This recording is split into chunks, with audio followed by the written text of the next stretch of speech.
Cakep. Yang saya hormati Pak Kasat Reskrim, Pak KBO, Pak Kanit Reskrim dan rekan-rekan dari Reskrim. Yang saya hormati juga tentunya rekan-rekan wartawan baik dari FWLT, PWLT, KJLT,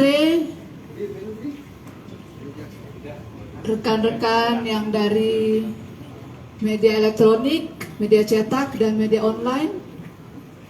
Terima kasih atas kehadirannya. Pada hari ini, hari Rabu tanggal 4 Januari 2023, hari pertama di tahun 2023, kami mengundang rekan-rekan wartawan, rekan-rekan media untuk menyampaikan penyampaian dari keberhasilan dari Satreskrim Polres Lombok Tengah dalam pengungkapan kasus pembunuhan berencana yang dapat diungkap dalam kurang dari 1 kali 24 jam. Untuk lebih jelasnya, kita langsung saja mendengarkan dari Pak Kasat Reskrim, Ibtu Redo Rizky Pratama STRK. Kepada Pak Kasat, disilakan. Terima kasih, Humas. Bismillahirrahmanirrahim. Assalamualaikum warahmatullahi wabarakatuh. Yang saya hormati Bu Kasih Humas, Pak Kanit Bidum, rekan-rekan penyidik, dan rekan-rekan media yang saya hormati dan saya banggakan. Terima kasih pada kesempatan siang hari ini sudah berkesempatan hadir di Polres Lombok Tengah. Di sini dalam kegiatan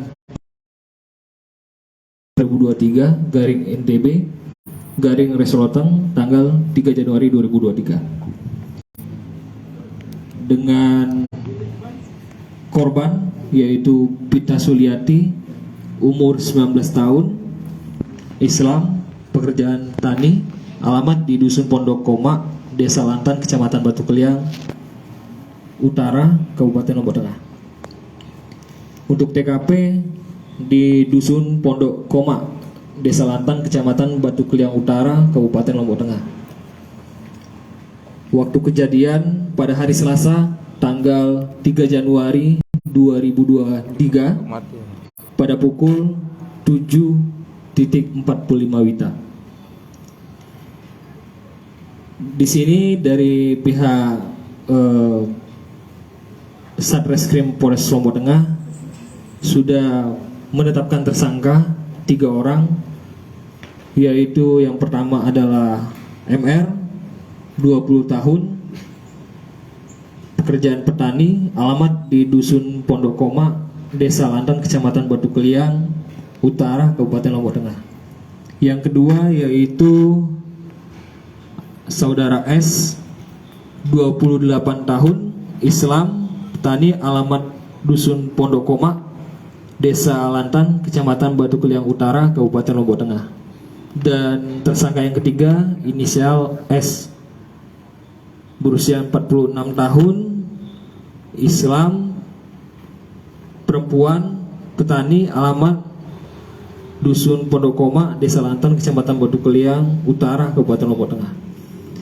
Jadi kronologis kejadian pada hari Selasa tanggal 3 Januari 2023 pada pukul 11.30 WITA bertempat di Dusun Pondok Koma, tepatnya di rumah pelaku, telah ditemukan seorang perempuan atas nama Pita Suliati dalam keadaan meninggal dunia dengan posisi tergantung dengan tali nilon di pintu kamar.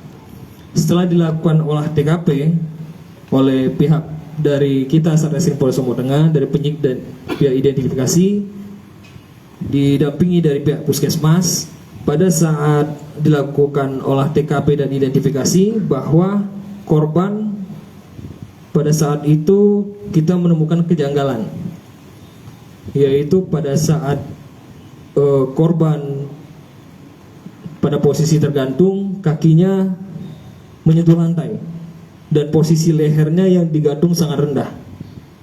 Setelah itu jenazah korban dibawa ke puskesmas. Setelah dilakukan pemeriksaan awal di puskesmas, disarankan untuk kita lakukan otopsi ke Rumah Sakit Bayangkara. Setelah itu kita bawa ke Rumah Sakit Bayangkara dan kita koordinasi dari pihak rumah sakit untuk melakukan otopsi.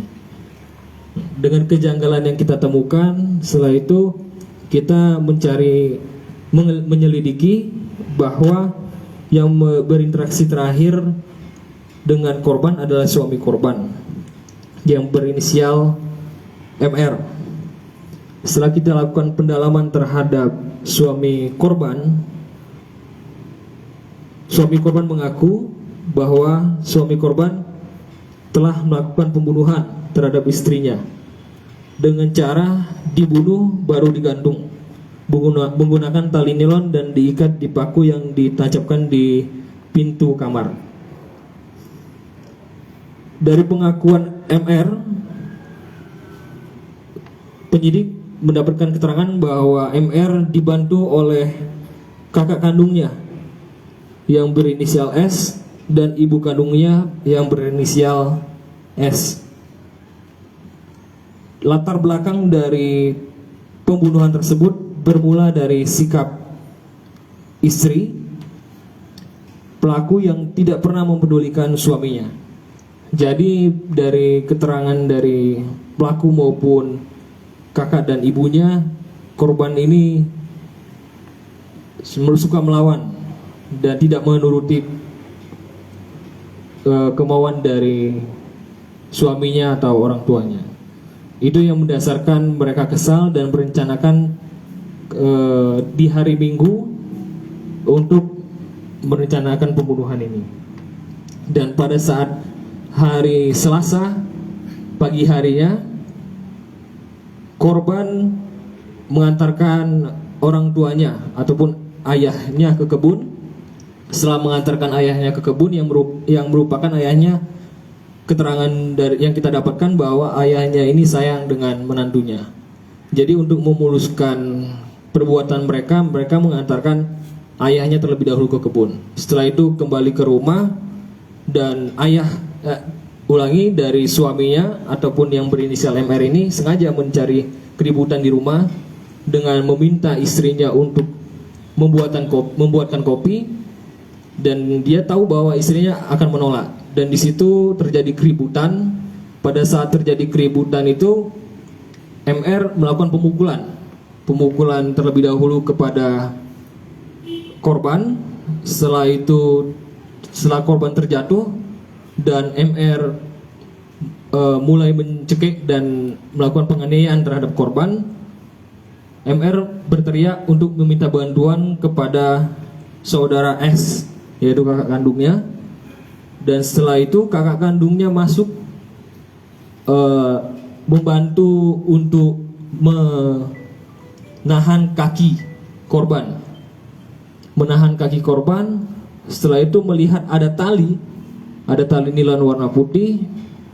Kakak pelaku yang berinisial S ini langsung mengikat kakinya menggunakan tali agar korban tidak melakukan perlawanan. Dan setelah itu ada ibunya, dan ibunya dimintain sama pelaku MR. Ibu yang berinisial S ini diminta untuk mengambil tali di dapur.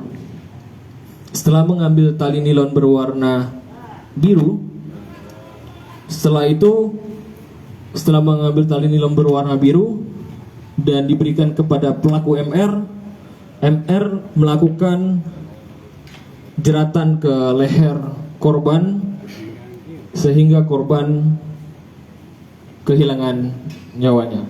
Setelah selesai dan dipastikan korban kehilangan nyawa, mereka bersama-sama untuk membuat seakan-akan korban gantung diri dan digantung di kamar. Setelah itu untuk pelaku dan barang bukti kita amankan dan kita lakukan pemeriksaan di Polres Lombok Tengah, dan kita kenakan untuk 3 orang ini dengan pasal 340 subsidiar pasal 338 KUHP junto pasal 55 ayat 1 ke 1 KUHP dengan ancaman hukuman mati atau pidana seumur hidup atau paling lama 20 tahun. Untuk barang bukti yang kita amankan, satu seut tas tali nilon warna biru, yang kedua seut tas tali nilon warna putih, yang ketiga satu unit HP merek Oppo warna merah, yang keempat satu unit HP merek Redmi warna hitam, dan yang kelima dengklek kayu. Di sini dengklek kayu yang kita amankan merupakan dengklek kayu yang digunakan pelaku untuk menaruh di bawah kaki korban yang seakan-akan korban gantung diri. Mungkin demikian yang dapat kami sampaikan. Terima kasih. Wassalamualaikum warahmatullahi wabarakatuh. Ada yang mau bertanya? Ada. Untuk korban ini sudah berapa lama berumah tangga, dan konflik itu atau yang dikeluhkan sama para pelaku ini sudah berapa lama?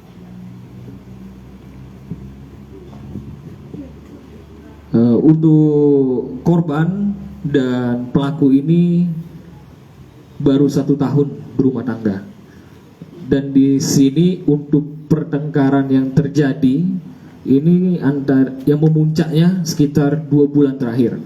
Jadi korban pun sempat pulang ke rumah orang tuanya. Di sana pelaku mau menjemput korban, tapi korban tidak mau. Itu awal mula sehingga pelaku mulai menahan emosi terhadap korban, dan setiap harinya pengakuan dari pelaku dan orang tuanya dan kakaknya bahwa korban ini di rumah tidak mau mematuhi suaminya, sehingga membuat emosi dan puncaknya pada kemarin, pagi hari kemarin. Apakah pernikahannya ini ada unsur keterpaksaan atau bagaimana? Kalau untuk keterpaksaan atau tidaknya nanti akan kita lakukan pendalaman lagi. Kalau untuk luka lain dari hasil otopsi, jadi dari keterangan ada memar di bagian leher dan ada memar di bagian kepala. Tapi akan kita lakukan pendalaman lagi terhadap hasil medis, dan kita akan berkomunikasi dengan pihak kedokteran yang melakukan pemeriksaan. Mohon izin. Ini kan motifnya cuma sakit hati. Kalau kita dengar dari penjelasan dari tadi, apa tidak didalami kembali apa motif lainnya dari pembunuhan ini? Itu yang pertama. Yang kedua, apakah korban saat tergantung sudah dalam keadaan tidak bernyawa atau masih dalam keadaan hidup? Terima kasih. Untuk yang untuk motif lainnya akan kita lakukan pendalaman. Setelah kita akan lakukan pemeriksaan, mungkin ada motif lain yang sebagai dasar mereka, itu akan kita lakukan pendalaman lagi. Dan yang kedua terkait korban sebelum digantung ataupun sesudah digantung, bahwa korban dipastikan dari pihak kedokteran sebelum ada jeratan leher di gantung, korban sudah tidak bernyawa. Izin Pak Kasat, izin yang paling utara ini apakah sudah cukup umur ini? Yang paling utara? Yang paling utara ini adalah MR, umurnya 20 tahun. Oh, saya kira masih kurang cukup umur. Saya lihat dari ancaman 340 itu saya kira masih kurang umur, makanya saya lihat. 20 tahun umurnya. Ada lagi? Ada yang bertanya? Ya? Cukup? Cukup ya? Oke, udah kami foto ya barang bukti.